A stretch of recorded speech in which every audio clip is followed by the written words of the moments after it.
नमस्कार, lead India news में आपका बहुत बहुत स्वागत है। मैं हूं डॉक्टर तरुणा एस गौड़। क्या कोई व्यक्ति सिर्फ एक केस लड़ने के लिए कानून की पढ़ाई कर सकता है और क्या वो सीधे सुप्रीम कोर्ट पहुंच सकता है, वो भी हाई कोर्ट के जजों पर एफआईआर दर्ज करवाने की मांग को लेकर? जी हाँ, सुप्रीम कोर्ट में हाल ही में एक ऐसा मामला सामने आया जिसने जजों को भी हैरान कर दिया। आज हम बात करेंगे उस केस की जिसने सुप्रीम कोर्ट में बहस से ज़्यादा बहस की योग्यता पर ही सवाल खड़े कर दिए हैं। एक बेहद पढ़े लिखे नौजवान ने, जिसने इंजीनियरिंग दिल्ली यूनिवर्सिटी से और एमबीए आईआईएम कोझिकोड से किया था, लेकिन कानून की पढ़ाई सिर्फ एक केस लड़ने के लिए कर डाली। इस व्यक्ति ने सुप्रीम कोर्ट में याचिका लगाई जिसमें दिल्ली हाई कोर्ट के मौजूदा जजों के खिलाफ एफआईआर दर्ज करने की मांग की गई थी। उस व्यक्ति का तर्क था कि वो अपने केस में टॉपर थे, लेकिन फिर भी उन्हें न्याय नहीं मिला और इसीलिए उनकी सुनवाई सिर्फ कोर्ट नंबर 1 में होनी चाहिए। मतलब जज कौन सुनेगा ये भी वो तय करना चाहते थे।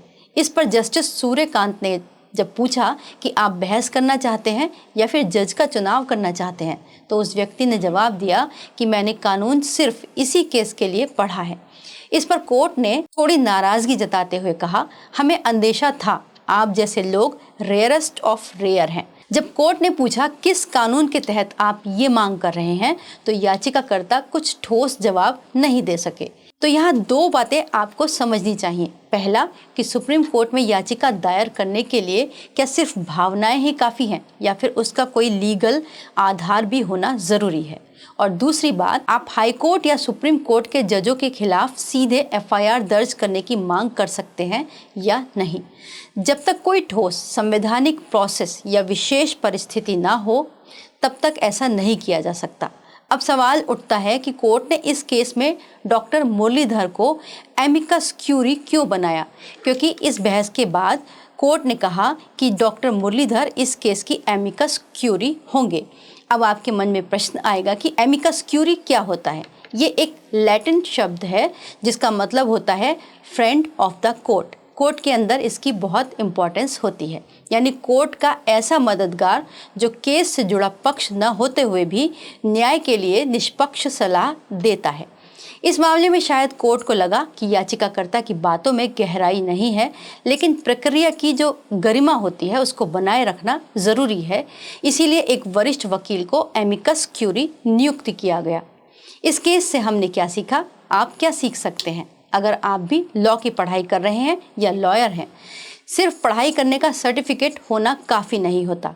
कानून समझने के लिए गंभीरता और विनम्रता बहुत ज़रूरी है। सुप्रीम कोर्ट की दहलीज पर पहुंचने से पहले निचली अदालतों की एक पूरी प्रोसेस और संवैधानिक रास्ते होते हैं जो बहुत इम्पॉर्टेंट होते हैं। और सबसे ज़रूरी बात, न्याय की मांग भावुकता में नहीं, कानूनी तर्कों से की जाती है। अगर आपको ये वीडियो, ये जानकारी अच्छी लगी हो तो इसे लाइक कीजिएगा, शेयर कीजिएगा, ताकि ये वीडियो ज़्यादा से ज़्यादा उन लोगों के पास पहुंच सके जो कानून को समझना चाहते हैं, ताकि लोग ये भी समझ सकें कि कानून भावुक प्रक्रिया नहीं है बल्कि तर्कों पर आधारित होता है। और हाँ, कोर्ट का दरवाज़ा सबके लिए खुला है, लेकिन वहाँ घुसने से पहले दस्तक देना सीखना बहुत ज़रूरी है। वीडियो को लाइक करें, हमारे चैनल को सब्सक्राइब करें। हमारे वीडियो सबसे पहले देखने के लिए बेल आइकन प्रेस करना ना भूलें।